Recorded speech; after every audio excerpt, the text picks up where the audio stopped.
Bonjour. Bon, ce matin, nous allons revenir un peu sur assurance et technique actuariale. Tout précisément sur l'interprétation des données, quoi.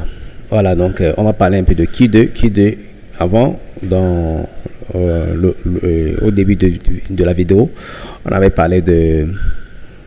fait l'interprétation de Q2 par rapport aux choses de la compétence. Le p-value. Maintenant, ça ne devait pas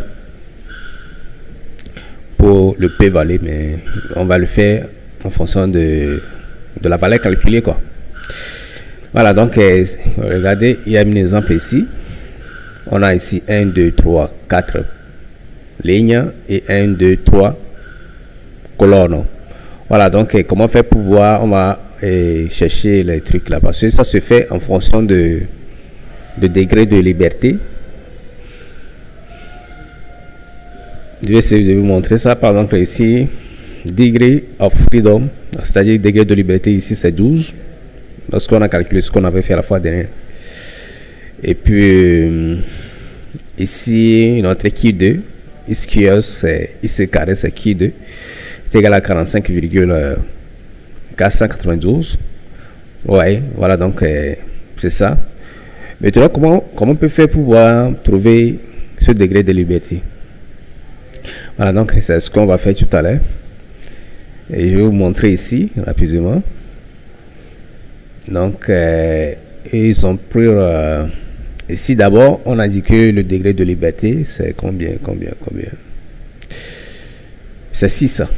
Voilà, donc on a dit que le nombre de lignes moins 1 qu'on multiplie le nombre de colonnes moins 1. C'est ça qui va donner notre degré de liberté, quoi. Ça donne ici 6. Voilà, donc le nombre de lignes, j'avais compté 3 moins 1 et le nombre de colonnes qui était 4 moins 1. Donc 2 fois 3, ça donne 6. Voilà, donc c'est comme ça. Ici, le R nous a donné ça directement. Voilà, donc je vais vous montrer encore ici comment on peut lire ça. Voilà, donc la lecture se fait, oui, les choses se passent en fonction de degré. Là-bas, c'est 0,05. Et puis, comme on avait dit que notre degré de liberté est égal à 6, il suffit de projeter les deux pour pouvoir trouver la réponse. Ici, ça fait 12,592. Voilà, donc pour chose là, comment dit-on, là-bas c'est 12. On avait parlé de 12. Donc on prend ici 12, on va projeter ça sur 0,5, c'est 21,003. Voilà, donc vous voyez, c'est ça. Donc on va prendre 21,03, on va le comparer avec la valeur calculée ici, qui est égalée à 45,5. donc ça veut dire que la valeur calculée est supérieure aux valeurs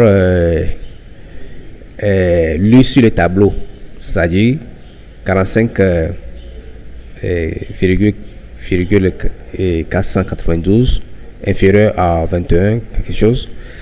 Tout le monde voit que la valeur calculée par R est supérieure à la valeur lue sur le tableau. Vous voyez, donc quelle conclusion on va dire? Si le Q2 calculé est supérieur au Q2 lu, donc ça veut dire qu'on a 7. On ne rejette pas H0. Voilà, donc ça juste se passe. Donc si c'est l'indépendance qu'on cherche entre les variables, donc si c'est supérieur, donc comme on a accepté, donc ça veut dire que si on a écrit 2 points, de chercher si les primes à payer par les gens. S'il y a une dépendance dans ça, c'est-à-dire s'il y a une relation dans ça, ou bien s'il y a une indépendance dans ça, donc c'est à vous de savoir quelle conclusion vous devez donner. Voilà, donc si on dit 2 points, l'indépendance entre le fait que les hommes et les femmes doivent payer les mêmes primes. Si on cherche à tester l'indépendance, donc si le Q2 ici calculé est supérieur à le Q2, lui, donc ça veut dire qu'on a cette H0 comme je l'ai déjà dit, donc ça veut dire que ici c'est l'indépendance qu'on a de tester, donc ça veut dire qu'il y a l'indépendance, c'est-à-dire que ça ne dépend pas si on est l'homme ou bien une femme. Vous voyez, voilà, donc c'est comme ça. Si on veut faire la même interprétation au niveau de p-value ici, donc on va voir déjà à vue 2, on a 485 fois 10 puissance 0,6. Déjà on voit que ça est expo 0,6, donc c'est 0,0000 quelque chose, c'est négligeable devant 0,05. Donc ça veut dire que cela est inférieur à cette valeur ici, PV est inférieur à 0,5. Donc ça veut dire qu'on va rejeter notre valeur. C'est-à-dire que si le PV est inférieur à 0,05, donc on accepte, au lieu d'accepter, on n'accepte pas, plutôt on rejette. Voilà, donc c'est comme ça que ça se passe. Donc il peut y avoir des fois des confusions dans l'interprétation parce qu'il y a des degrés de liberté, tout cela. C'est pourquoi vous devez utiliser normalement dans la vie active, dans votre vie professionnelle, ce que vous pouvez faire, de faire plusieurs textes pour voir finalement ce qui est plus chose là, comment dit-on, plus fiable, quoi. C'est pourquoi on a des graphiques. On a des graphiques, vous voyez ici, où il y a des points qui sont approchés. La plupart des points, on peut dire que la plupart des points sont alignés sur la ligne. Donc ça veut dire que moyennement, on peut dire que les valeurs empiriques, bon, nous ne sommes pas en train de tester une base, donc on peut dire que les primes à payer par les hommes et les femmes dépend du sexe. Vous voyez, voilà, donc on peut donner l'interprétation comme ça, quoi. Voilà, donc maintenant on va voir aussi rapidement au niveau de Montgomery et de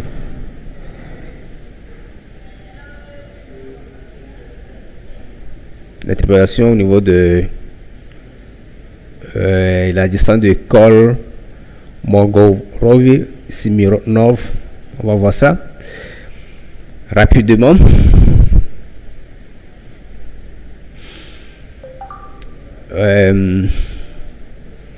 Bon, si on prend cette valeur, je vais vous montrer comment aussi on fait l'interprétation avec ça. Notre Montgomery. Tout d'abord, ce que vous devez savoir, que si D calculé est inférieur à D lu, donc ça veut dire qu'on accepte H0. Donc c'est notre D ici, c'est 0,28 qu'on a là-bas. Donc on va aller chercher le tableau. Donc il suffit d'aller sur Google, vous tapez tableau de Cole Montgomery et puis l'autre pour qui deux, on va vous donner ça sans problème. Voilà, donc c'est ça. Le nombre qu'on a utilisé là-bas, c'est combien? Ça fait 1, 2, 3, 4, 5, 6, 7. Ok, je pense on va utiliser 7. Voilà, donc ici 7, si on projette 7 sur 0,05, ici c'est 48 486, ce qui est supérieur à 0,28. Voilà, donc ici la conclusion qu'on peut donner est que on peut accepter H0. Vous voyez, donc c'est comme ça. Donc si on pose la question de donner les trucs là, c'est comme ça, vous devez faire l'interprétation pour pouvoir nous donner les choses. Donc, s'il y a des questions pour le poser. Maintenant, revenons sur chose là, la loi discrète. Au niveau de la loi discrète, comment on peut faire l'interprétation? Par exemple, si on prend ceci, ouais, bon, je vais effacer ça pour que les choses soient bien claires avec l'estimation, et puis le test. Si c'est qui sort, on avait dit que bon, attends, bon, je vais utiliser plutôt pour d'abord pour le truc là discret, les lois discrètes. Voilà, donc au niveau de loi de Poisson, voilà, donc ici on a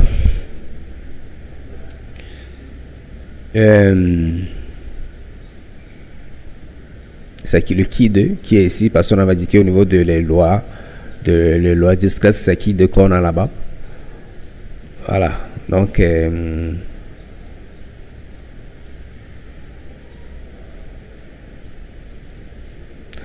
le tableau de qui 2, voilà, donc ici on a donné notre p-value, on va faire ça en fonction de p-value. Ici on a donné plusieurs valeurs, bon, ça peut embrouiller, mais on va prendre on va faire notre interprétation en fonction de notre p-value de qui 2. Ici c'est 0, donc 0 est inférieur à 0,05. donc ça veut dire qu'on n'accepte pas H0, on rejette H0 parce que c'est inférieur à 0,05, on rejette ça.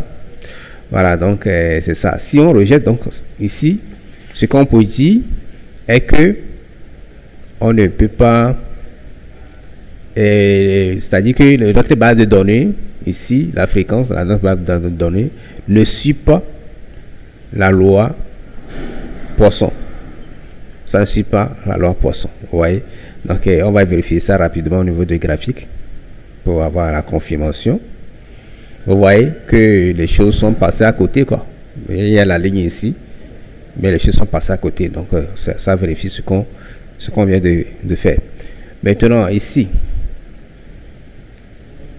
avec ceci, le graphique ici, au niveau de binomial, la loi binomiale négative, on va le faire avec un QQ, parce que c'est là où les lignes sont bien visibles. Bon, c'est pas très bien visible, on va utiliser ceci, voir. Voilà, vous voyez que c'est mieux par rapport à l'autre. L'autre là, ça passe carrément à côté, mais ici, ça semblait rapprocher un peu. Vous voyez. Maintenant, si c'est comme ça, on ne sait pas, on ne peut pas dire ici aussi que on va accepter ça.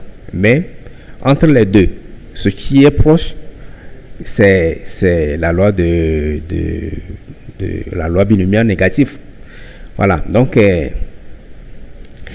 on peut le faire maintenant en comparaison également au niveau de Archaïs Information Cryptorium. Voilà, donc au niveau de choses là, le AIC, on appelle aussi, c'est-à-dire plus bois abrévié, c'est AIC. AIC, au niveau de la loi binomiale et la loi binomiale négative, le AIC ici est inférieur par rapport à ceci. Au niveau pour celui de la loi Poisson, vous voyez. Donc ça veut dire que ce qu'on peut retenir, c'est le plus petit, la plus petite ici qu'on va retenir. Voilà, donc si vous faites les deux, c'est le plus petit. C'est ça qui est, c'est cette loi là qui est plus rapprochée à notre base de données. Donc ça veut dire que si on veut faire la conclusion, on dira que comment dit-on, et puis si on veut faire la conclusion, ce qu'on peut dire est que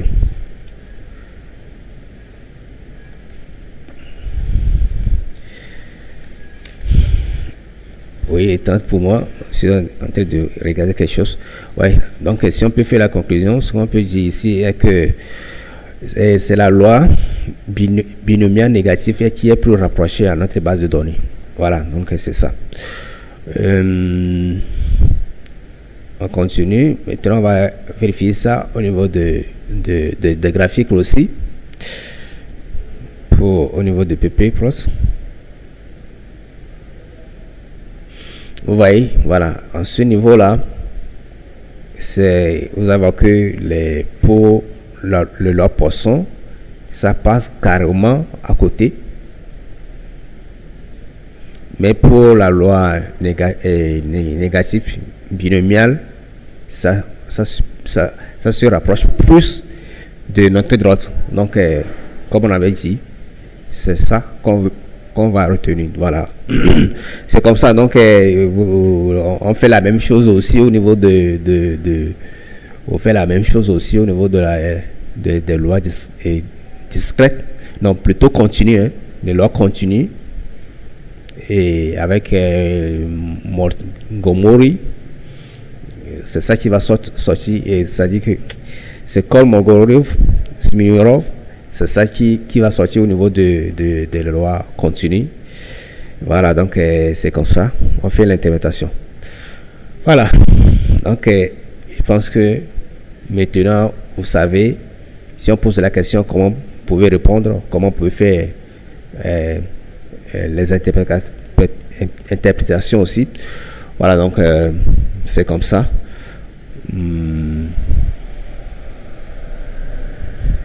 Voilà, donc si vous avez des questions, vous pouvez m'appeler pour ceux qui ne sont pas nommés, pour que vous puissiez avoir encore plus de consignes. Donc on fait tout ce test là avec les graphiques qui 2 et autres là, pour que vous puissiez savoir exactement ce qui est plus fiable, quoi, parce que tous les tests ne marchent pas à chaque coup. Ouais. Des fois on peut se tromper au niveau de PV, on peut de la plus-value. Des fois on peut se tromper de tests qu'on a fait, mais si on a les graphiques devant nous avec le PP crop, le QQ crop qui sert aussi à faire des tests, on peut tirer plus de choses là qu'on appelle de la conclusion par rapport aux autres. Ok, merci beaucoup et à tout à l'heure.